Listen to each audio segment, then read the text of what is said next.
Drum roll, please. Wouldn't it be great if all companies had the following vision? We make t-shirts to employ people. That is the vision at Spectrum Designs. And welcome, parents and professionals, and anyone really who's raising or working with children with special needs. I'm Shantae, and I'm a special needs parent, and I'm also the founder of Parenting Special Needs Magazine. And like many of you, I would love to have my daughter be able to work successfully. Unfortunately, the unemployment rate and the people with disabilities is approximately twice the national unemployment rate, which makes it, really challenging to acquire the necessary job skills. But drum roll, please. We are fortunate to have Patrick Bardsley here too. He's the co-founder and CEO of Spectrum Designs to share with us and talk about how he is making Spectrum Designs and the foundation work. So please help me in welcoming Patrick to the show. Patrick, welcome. Thank you for joining us. Hi, thank you so much for having me. Appreciate you guys. So can you tell us, tell us about starting Spectrum Designs and what was your driving or motivational force? Well, a couple of things. I'm originally from the United Kingdom. I came over to the United States as a summer camp counselor and met many parents. I was working at special needs summer camp, and when the summer was ending, met many parents, particularly mothers, but both, there was a recurring theme around what happens next, and what happens after high school, and when the school bus stops coming, and what happens when we get older. And one thing a parent said to me that just stuck with me, and here I am, this kind of self-centered, self-focused 18-year-old teenager, and the parent said to me, my wish is to live one day longer than my child with special needs. And that's just something that will stay with me forever, because that's against the natural order of things, right? As parents, you want to be able to pass on and for the next generation, and peacefully with that kind of independence in place. And so I thought there has to be an answer for this, because that wish was based on their fear for the future for their child. And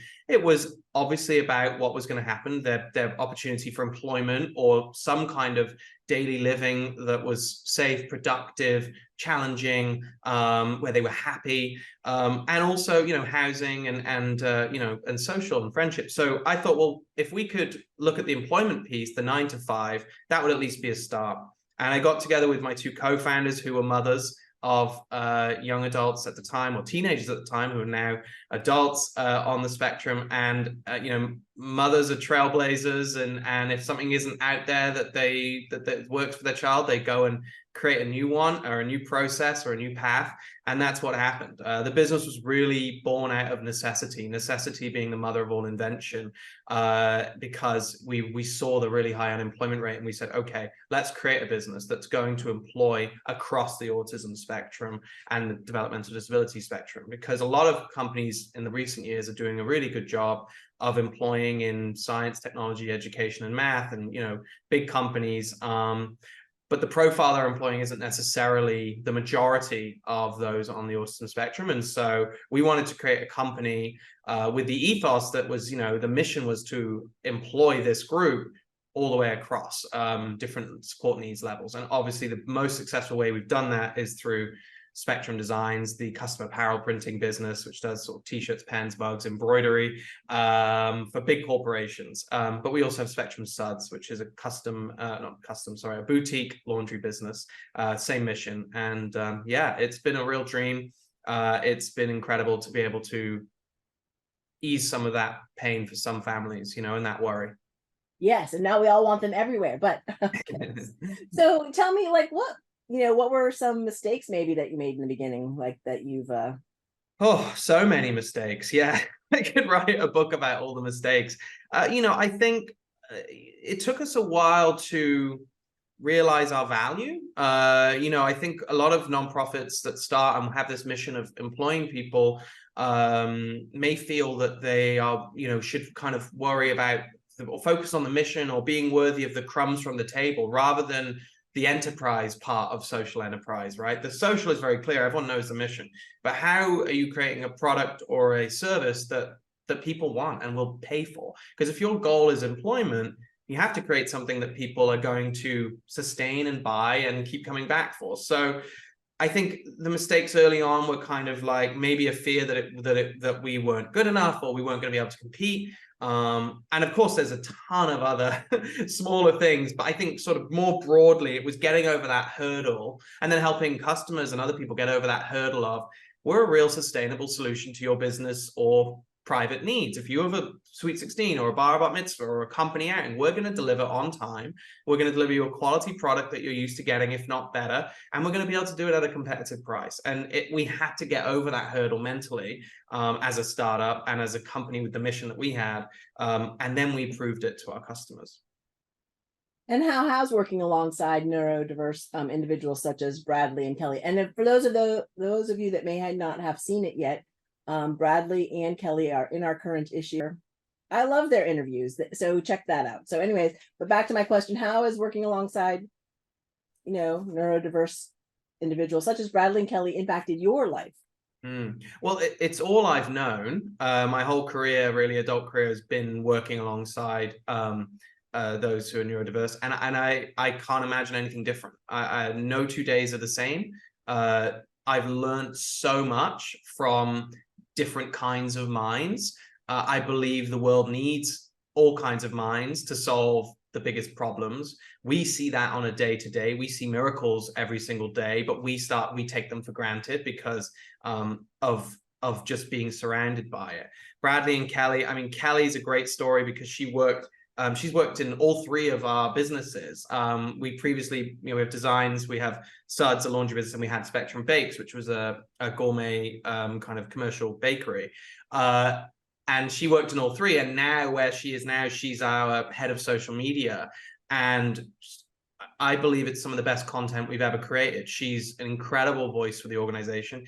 It's, I shy away from this word sometimes, but it's authentic in that she is someone who identifies as being actually autistic. And so having her voice and her perspective in our mouthpiece as our social media is incredible. And aside from that, she's incredibly talented. And so it wasn't just what felt like maybe the right thing to do, but from a business perspective, it's benefited us tremendously. And then Bradley is another great example. He's an incredible advocate. He's one of our best referral salespeople out there. He's constantly talking about what we do, but he's also a problem solver. And so he works a lot in our embroidery department in Westchester, our other location. And he's come up with different solutions and different techniques to help the people he works alongside. And I think that's the message here, is that when you work alongside and when you create an inclusive hiring company or a company that embraces neurodiversity or other kinds of diversity, it benefits everyone, not just culturally, not just from an outside perspective about what people think, but the actual day-to-day operation of the business is better because of the minds and the different perspectives we have. And it's just, that's been wonderful. And of course, for me, having a reason to get out of bed every day and feeling empowered and excited about the work we're doing, of course that matters. If I did anything else in my career, I don't see how I don't know if I could work in another environment. I think I'm set now. I'm going to have to, if I went somewhere else, I'd have to implement some kind of neurodiverse hiring because I think I wouldn't do well. Yeah, well, thank you. And I loved both Kelly and Bradley's interview. And I was as a parent, because I have a daughter that's 26, it was so inspiring, like to see, like Bradley, when he was talking about how he had to overcome certain challenges within himself, like anxiety driven, if you guys switched him from this to that. And and I thought, wow, that's so awesome. Like that they get to experience that and work through it. Whereas in a lot of times in jobs, like 2 weeks, they get the training and then they're out. So, right.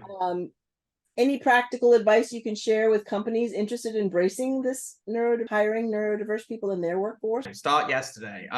This is, an untapped, dedicated, hardworking, loyal group of people. I'm obviously making a generalization there, but from my experience in the last 12 years of employing folks who are being overlooked and underemployed at such high rates, I can tell you we didn't experience, a great resignation at Spectrum Designs. We didn't experience long waiting, an inability to hire people and low retention rates. We've had people who celebrating 10-year anniversaries. There's 3 people this month who are celebrating 10-year anniversaries. And that's what you want as a company owner. So putting aside the mission and what we're doing and our founding story, any business, I believe, can benefit from opening their doors to different groups of people, but particularly obviously the disabled community. It's actually the largest minority group on the planet. It's about 15% of the planet have some form of disability, not always the loudest voice. And it's also the only group that anyone can enter at any time. And so I really believe that we have to probably destigmatize a lot of that. So that's sort of, again, more zoomed out advice. More practically, I think it has to begin with management, the hiring group, the HR professionals. That's where the rubber meets the road. They have to be invested. The managers and the support mechanisms have to be in place. And I'm not talking about complicated things. I'm talking about buy-in. I'm talking about, hey, let's include this group as our review of candidates. And then when interviewing, of course, there are many things you can do differently that I think are just more advanced in terms of hiring. So we've moved away from a traditional interview, face-to-face across a table or even across a camera, to a more practical assessment of skills. You wouldn't assess someone who was an artist or a graphic designer or a photographer based on their ability to tell you how good they are at taking pictures. You would ask to see.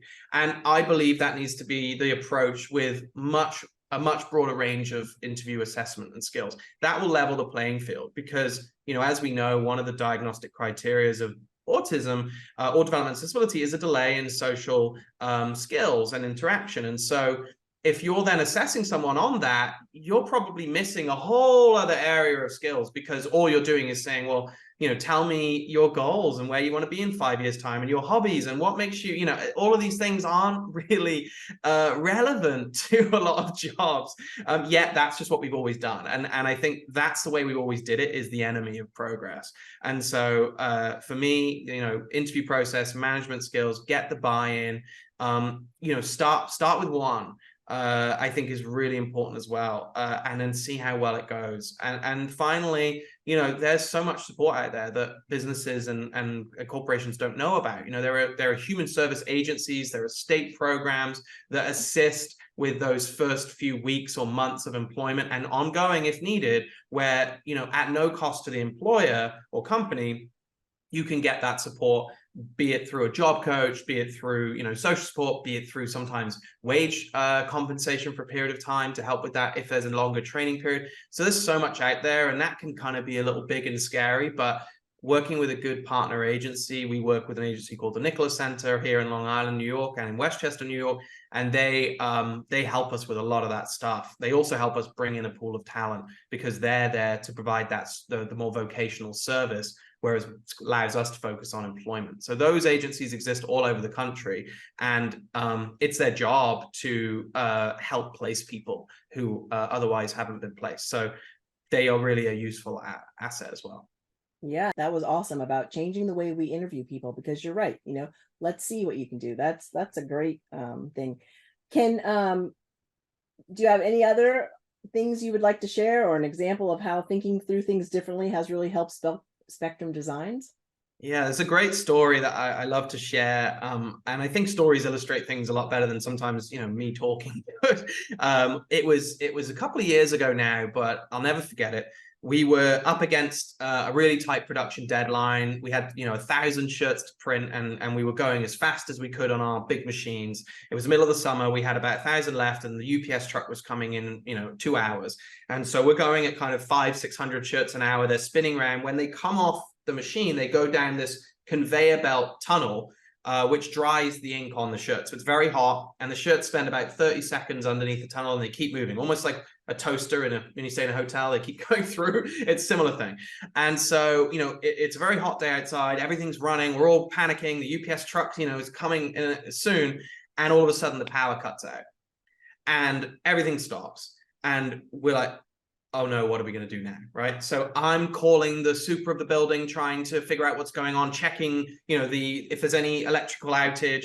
Someone else is kind of, looking around, looking at the panel, the electrical panel. Someone else is kind of like thinking, how can we delay UPS? The only person that thought about the most important thing at the time was one of our neurodivergent employees. They realized that about 10 or 15 shirts had just stopped underneath the heat on that conveyor belt in the middle of that very hot dryer, which didn't stop losing it. It didn't lose its heat instantly, and were about to catch fire. They manually cranked the conveyor belt so that the shirts came out. They came flying out, saved them, literally singeing. And 2 minutes later, the power came back on, things started, and we made our delivery and everything else. The point of that story for me is that I was doing the wrong thing. The other person, our manager, was doing the wrong thing looking at the panel. The most urgent thing to do at that moment was to be concerned about those shirts underneath that dryer that were going to be ruined if we weren't careful. And so I think that's, to me, a really good example of different kinds of minds, because we tend to get programmed as, neurotypical people, that we always know the right thing to do in that very moment, or that we always make the right decision. And very often we don't. And that's just for me, I'll never forget that visual and that moment. Yeah, there are so many more stories like that, but that one is is a favorite. Oh my gosh, that is a great story. Well, thank you. Well, I can't thank you enough for what you're doing, and to hear, since I was able to hear Kelly and Bradley, and to see because I know my own daughter and I've seen other people and obviously in this business, but to see the change in them and how, like, Bradley was, very outspoken, and Kelly's too. I just think it's awesome that you've provided this opportunity, and that you're growing, and that now we're sharing more about it, so maybe more companies will start doing it or start creating these things. So thank you so much for being with us and sharing. Is there anything else before we sign off that you wanted to share about?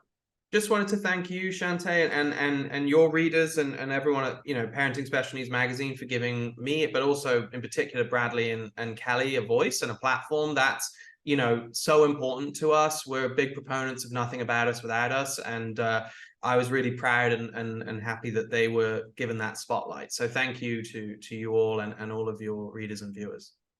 Thank you. All right. Well, thank you all for being with us today. And in case no one has told you, you are doing a great job. Be good to you, and we'll talk to you soon.